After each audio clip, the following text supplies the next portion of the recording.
Hello, everyone. Welcome to a new episode of Explore and Engage with Anam. The city of Chicago has lost $1 million. 1 million US dollars.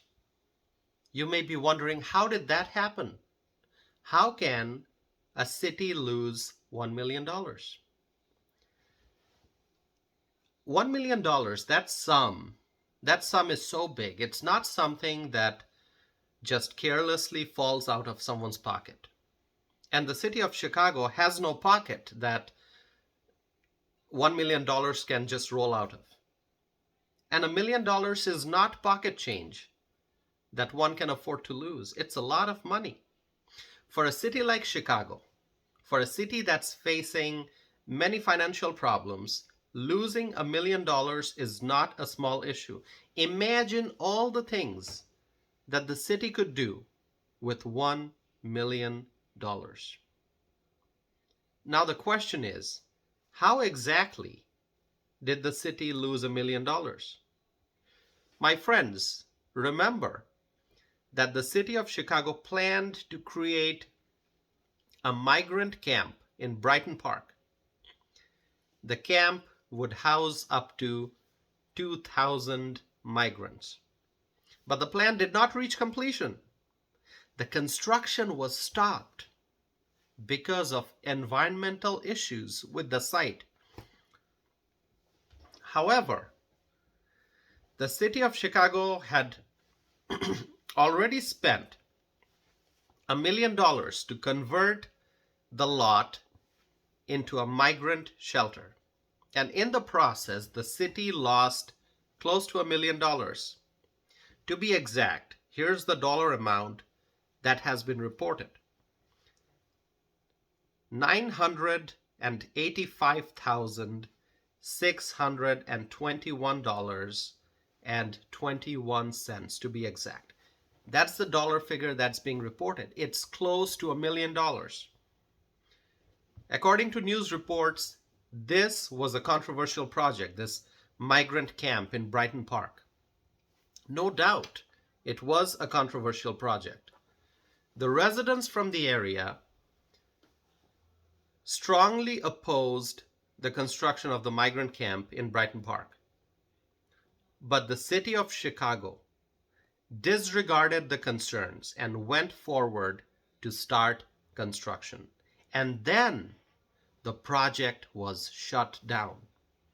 But in the process, the city lost nearly $1 million. And that's the dollar amount that I just mentioned. The city lost almost $1 million. This is money that the city could spend. This is the money that the city spent on things needed for construction pertaining to the Brighton Park migrant camp project. So the money was spent on materials and construction and other associated services. $1 million that the city had, but now it doesn't.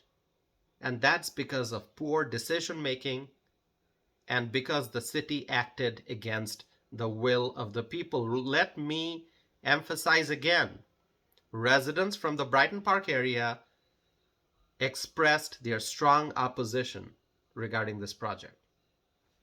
The leaders of Chicago went against the wishes of the residents, and they tried to force the construction of a migrant camp in Brighton Park, and it did not work out.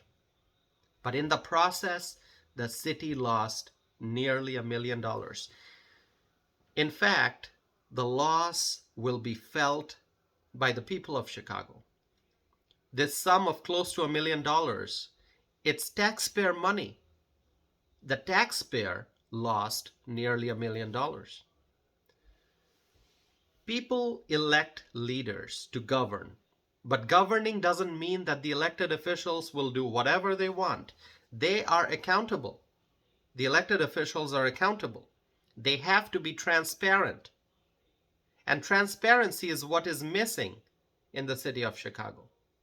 Imagine all the things that could have been done with this sum of almost $1 million. Let me ask you, how many homeless Americans could be fed? You could provide food for how many homeless Americans with such a huge sum of money? Let me also ask you, how many poor American families could get a bag of groceries? How many bags of groceries could have been purchased with this huge sum of almost $1 million? You can imagine all the possibilities. But the reality is that this sum of almost $1 million has been spent. It's gone. This is money that the city had, taxpayer money, that's now gone, all because of poor decision making and all because the city of Chicago tried to to complete a project that by tried to complete the Brighton Park migrant camp project by going against the will of the people. The people of Brighton Park did not want this project, but the city tried to force their decision on the people, and the end result is that $1 million, almost $1 million that the city had, taxpayer money, it's now gone. It's a loss for the people of Chicago. My friends, share with me your thoughts on this issue. Share with me your thoughts. Go to tossifanam.net, send me a message. You can also find me on social media. When you go to my website, you can sign up for my e-newsletter. Stay connected with me. Share with me your thoughts, opinions, comments. If you are a Chicago resident, I want to hear your thoughts. What are you experiencing in your city? What are your thoughts about the leadership in Chicago? Share with me your thoughts about the mayor of Chicago and the city council. Once again, thank you for listening to my podcast. I hope to be back again soon with a new episode of Explore and Engage with Anam.